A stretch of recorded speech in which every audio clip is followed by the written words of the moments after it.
Good morning, children. I am your English teacher Aarti, and I am here to explain the first chapter, Three Questions.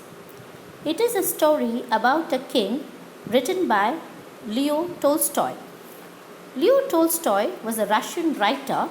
He was born on September 9, 1828, in Russia. He was a famous short story writer. He had written many novels also.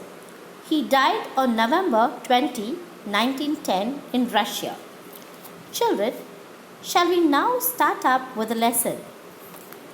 Before reading the story, let me say a few words about the king, who is the main character of the story. The king had three questions to which he wanted to know the answers. So, we'll start up the lesson, Three Questions, Part 1. The thought came to a certain king that he would never fail if he knew three things. These three things were: what is the right time to begin something? Which people should he listen to? What is the important thing for him to do? So, children, as I told you before, the king had three questions. The questions were: what is the right time to begin something? Which people should he listen to? What is the most important thing for him to do? So the king wanted to know the answers for these three questions. He thought that if he knew the answers for these three questions, he would never fail. The king therefore sent messengers throughout his kingdom, promising a large sum of money to anyone who would answer these three questions. So the king sent all his servants throughout the kingdom to make an announcement that anyone who would give the answers for these three questions would be rewarded with a large sum of money. Many wise men came to the king, but they all answered his questions differently. So, after the announcement, many wise men came to the king's court and gave different answers, but the king was not at all satisfied. In reply to the first question, I hope, children, you remember the first question. What is the right time to begin something? So many wise men came to answer the first question. In reply to the first question, some said that the king must prepare a timetable and then follow it strictly. Only in this way, they said, would he do everything at its proper time. So some men said that the king had to prepare a timetable, then follow the timetable correctly so that he would fix a time to do all the proper works and in proper time. Others said that it was impossible to decide in advance the right time for doing something. The king should notice all that was going on, avoid foolish pleasures, and always do whatever seemed necessary at that time. Some of the men said that it was impossible to decide anything in advance, so they told the king to avoid foolish pleasures and told him to do whatever is necessary. They to advise the king not to do any foolish things. They asked him to do whatever is necessary. Yet others said that the king needed a council of wise men who would help him act at a proper time. This was because one man would find it impossible to decide correctly without help from others the right time for every action. So, some wise men told that the king needed a council of wise men. Council means a group of people who are wise and meant to advise a king in the court. So they thought that he needs a council of wise men to help him to do the right things at the right time, because not only one person can decide by himself. Should be a committee of people to help the king to do something at the right time. But then others said that there were some things which would be urgent. These things would not wait for the decision of the council. In order to decide the right time for doing something, it is necessary to look into the future, and only magicians would do that. The king, therefore, would have to go to the magicians. So some people advised the king.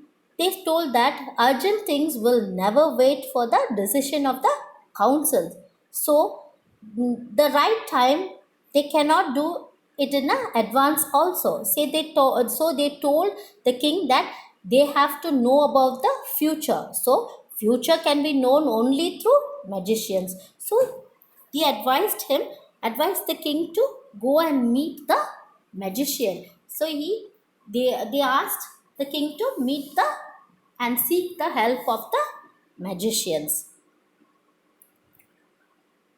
In their answers to the second question, children, do you remember the second question, children?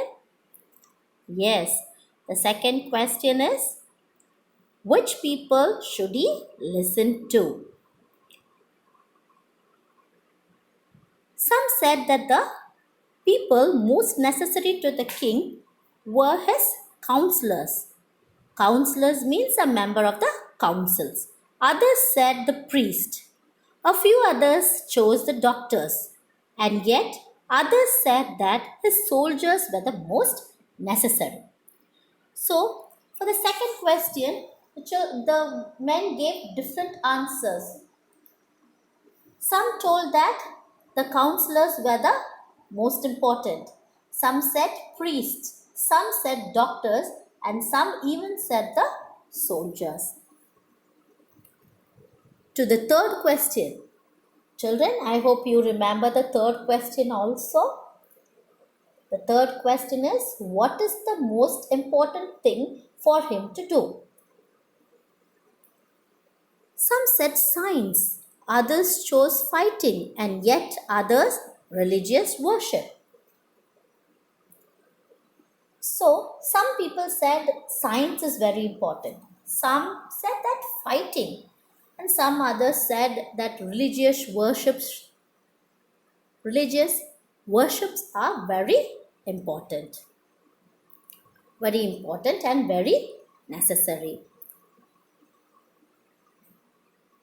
As the answers to the questions were so different, the king was not satisfied and gave no reward. Instead, he decided to seek the advice of a certain hermit who was widely known for his wisdom. So the king received all type of different answers. The king was not satisfied. So he did not give any reward to any of the wise men. Instead, he decided to meet a hermit. Hermit means a person who leads a simple life and known for his wisdom, who is a wise man. So he thought of meeting a hermit and seek the answers for his questions. The hermit lived in a wood which he never left. He saw no one but simple people, and so the king put an ordinary clothes. Before he reached the hermit's hut, the king left his horse with his bodyguard and went on alone. Since the hermit was a simple man, he only saw simple people. So the king thought of wearing simple clothes to meet the hermit. So he wore simple clothes and went into the woods to meet the hermit. Long, long back, he left his horse with his guard and he walked alone to meet the hermit. As the king came nearer the hermit's hut, he saw the hermit digging the ground in front of his hut. He greeted the king and continued digging. The hermit was old and weak, and he breathed heavily. So as he worked, he breathed heavily. So at last the king reached the hermit's hut. He saw the hermit was digging the ground. He seemed to be very old and weak. Because he was old, as he worked, he breathed very heavily when he was digging the ground. The king went up to the hermit and said, I have come to you, wise hermit, to ask you to answer 3 questions. How can I learn to do the right thing at the right time? Who are the people I need most?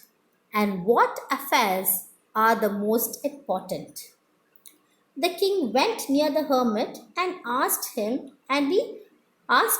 he told him about the 3 questions which he was confused and did not receive the correct answer. And he asked him whether he could give me the right answer to the 3 questions. The hermit listened to the king but did not speak. He went on digging. You are tired, said the king. Let me take the spade and work in your place. The hermit listened to the king but did not answer him. He continued with his work. The king found that the hermit was very tired, so he told him that he would help him. The hermit also happily gave the spade to the king and started to take rest. Thanks, said the hermit, giving the king his spade. Then he sat down on the ground. So the hermit was very happy that the king had offered him to do the work in his place. So he started to take rest. When the king had dug 2 beds, he stopped and repeated his question. The hermit gave no answer, but stood up, stretching out his hand for the spade, and said, Now you rest and let me work. But the king did not give him the spade and continued to dig.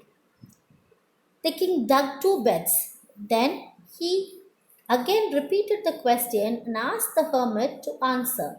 But again the hermit did not answer. Instead, he told the king to take rest and he would dig the other beds. He told that the king is tired, so you can take rest.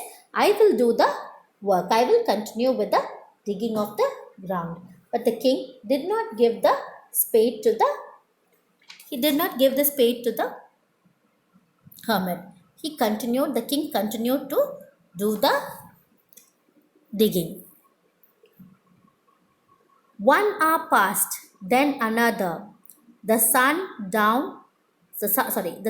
went down behind the trees, and at last the king stuck his spade into the ground and said, I came to you, wise man, for an answer to my questions.